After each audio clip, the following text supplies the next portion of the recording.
The Middle Ages, a time of castles and chivalry, of knights and crusades, but beneath the veneer of romance lies a darker truth. For the medieval world was also a world of unimaginable cruelty, where justice was often brutal and punishment even more so. Join me now, if you will, as we descend into the depths of this unforgiving era to uncover the chilling secrets of medieval torture. Our journey into the heart of medieval cruelty begins with an instrument as simple as it is brutal. The breaking wheel, also known as the Catherine wheel, this gruesome device was a common sight in town squares across Europe for centuries. Imagine, if you will, being accused of a crime, perhaps heresy, or treason against the crown. Your fate is sealed not by a jury of your peers, but by the whims of accusers and the pronouncements of often corrupt officials. You are dragged, bound, and helpless to the town square, the wheel looming large, a grim specter against the pale light of dawn. The executioner, a man hardened by his gruesome profession, binds you to the spokes of the wheel, your limbs splayed and vulnerable. With each swing of the executioner's heavy iron bar, another bone shatters. The pain is unimaginable, radiating outwards in waves of agony that consume your entire being. Left exposed to the elements, your broken body, racked with pain and thirst, would serve as a stark warning to any who dared defy the established order. Few images conjure the terror of medieval punishment, quite like the Iron Maiden. This imposing sarcophagus-like device, studded with sharp spikes on its interior, has become synonymous with the brutality of the age.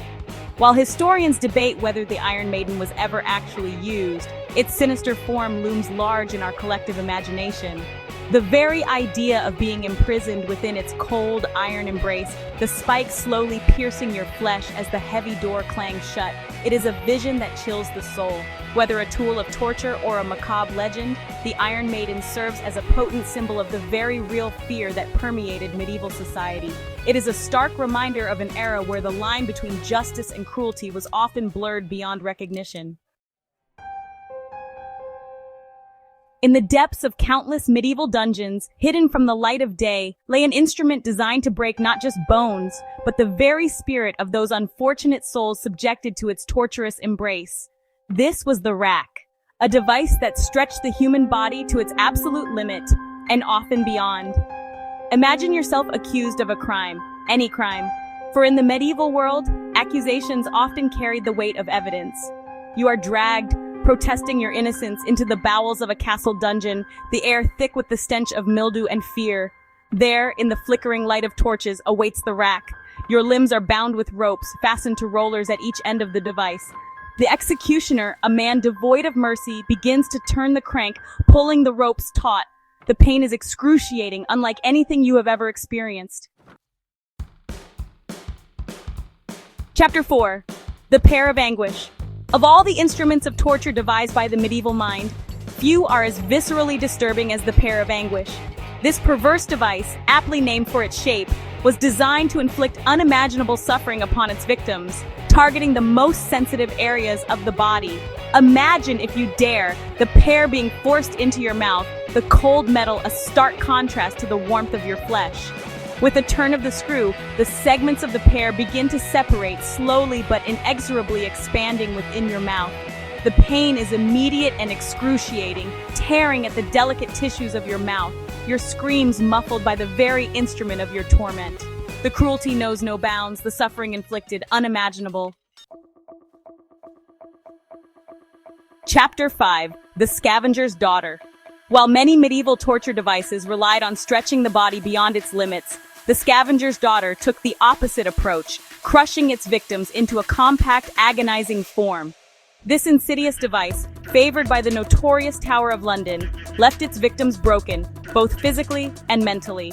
Picture yourself accused of treason, your pleas for mercy falling on deaf ears within the stone walls of the tower. Forced into a kneeling position, your body is bent forward at an unnatural angle, your chin forced towards your knees. Iron bands clamp down on your back and legs, compressing your body into a shape it was never meant to assume. The pressure is unbearable. Your ribs creak in protest, your lungs struggling to draw breath. The Scavenger's Daughter breaks not just your body, but your will, leaving you a whimpering, pleading shell of your former self. Chapter 6. The Heretic's Fork.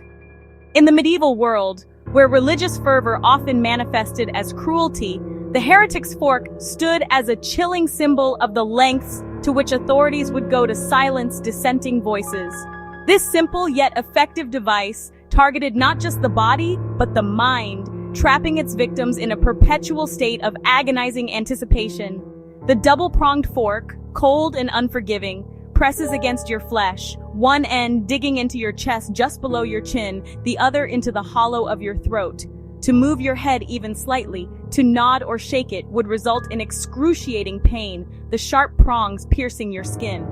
The heretic's fork was a cruel instrument of psychological torture, designed to break your spirit, to force you into submission, all under the guise of saving your soul.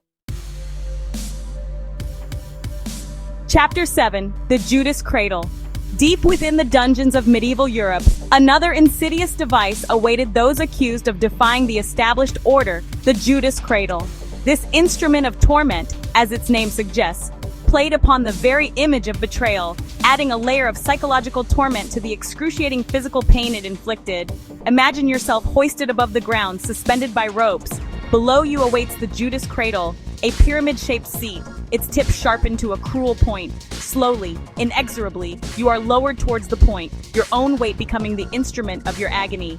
The point digs into your flesh, sending searing pain through your body. Hours could be spent impaled upon the cradle, the pain relentless, the threat of infection ever present. It was a punishment designed to humiliate, to degrade, and to leave its victims scarred, both physically and emotionally. In the annals of medieval punishment, few sentences struck as much fear into the hearts of men as that of being hanged, drawn, and quartered. This gruesome spectacle, reserved for the most heinous of crimes, treason chief among them, was a public display of brutality, a stark warning to any who dared challenge the authority of the crown. Imagine the crowds gathering on that fateful day, their morbid curiosity drawing them to the square. You are led, bound and humiliated, to the gallows, the noose swaying gently in the breeze. The charges are read aloud for all to hear, your crimes laid bare before the judgmental eyes of the crowd. The trapdoor opens beneath your feet, and for a horrifying moment, you plummet towards the earth. The rope snaps taut, your neck jerking violently, but you are not granted the mercy of a swift death. You are cut down, still clinging to life, and laid upon the butcher's block. Finally, as your lifeblood drains onto the cobblestones, your body is hacked into 4 pieces, each to be displayed as a grim reminder of the price of treachery.